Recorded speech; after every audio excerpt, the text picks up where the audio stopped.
Oke, Bapak Ibu guru dan kepala sekolah, pernah nggak sih ngerasa observasi kelas selesai, terus yaudah gitu aja? Padahal momen paling penting itu sering banget kelewat. Justru setelah observasi itulah, nah, disitulah pertumbuhan yang sesungguhnya dimulai. Yuk kita bedah bareng-bareng perjalanannya. Bayangin deh, kepala sekolah udah selesai nih, nyatat-nyatat di belakang kelas. Pintu ditutup, observasi selesai. Pertanyaan besarnya kan, terus apa? Apa catatan-catatan itu cuma bakal jadi tumpukan kertas di arsip? Atau jangan-jangan bisa jadi pemicu percikan api untuk perubahan yang nyata di kelas? Nah, penting banget buat kita sadari ya, proses setelah observasi ini bukan cuma formalitas loh. Ini tuh bagian inti, bagian kunci dari kerangka pendidikan kita. Tujuannya cuma satu, mengubah catatan observasi jadi perbaikan yang betul-betul terjadi di kelas. Jadi bukan cuma teori, tapi langsung praktek. Oke, dalam pembahasan kita kali ini, kita bakal menelusuri perjalanan ini lewat 5 langkah utama. Pertama, apa yang harus dilakuin setelah observasi? Kedua, gimana cara bikin rencana tindak lanjutnya? Terus, kita lihat peran guru dan kepala sekolah itu apa aja. Dan terakhir, kita tutup dengan refleksi bersama untuk mengukur dampaknya. Udah siap? Yuk, kita mulai dari yang pertama. Oke, bagian pertama, apa yang terjadi setelah observasi? Seringkali kita mikir observasi itu puncaknya. Selesai, padahal itu baru gerbang pembukanya loh. Pekerjaan yang sesungguhnya, pertumbuhan yang nyata, justru dimulai, ya, setelah observasi itu selesai. Tujuannya sebetulnya simpel banget, yaitu gimana caranya kita ubah catatan di kertas itu jadi aksi perbaikan yang nyata, yang konkret.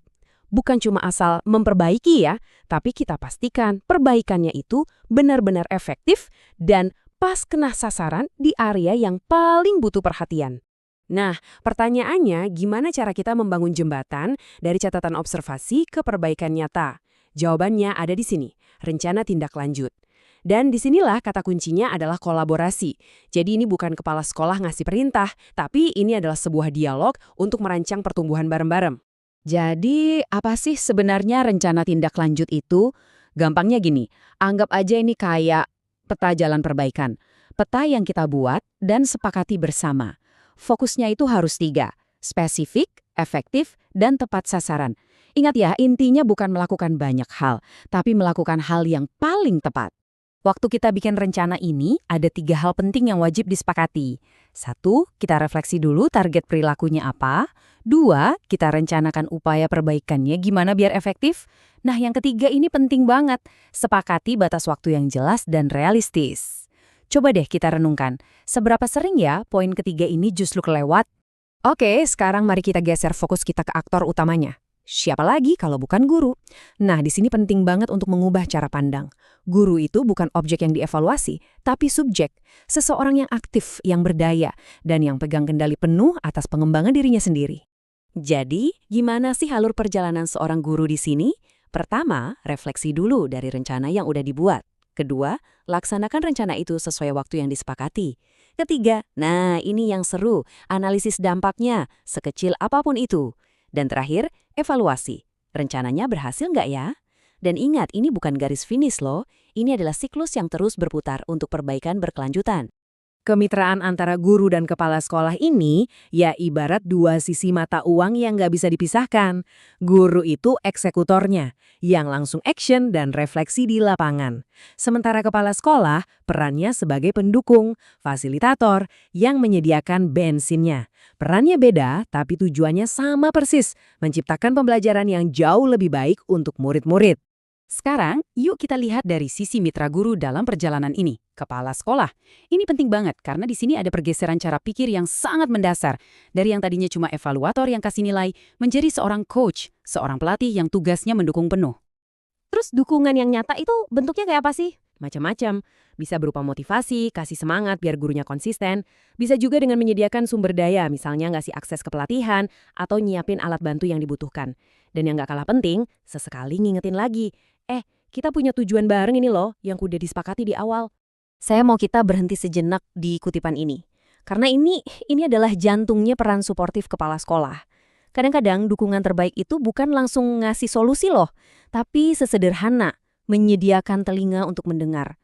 Dengan kita paham tantangan yang guru hadapi, barulah kita bisa kasih bantuan yang benar-benar pas. Nah, pas diskusi akhir nanti, Peran kepala sekolah itu spesifik banget.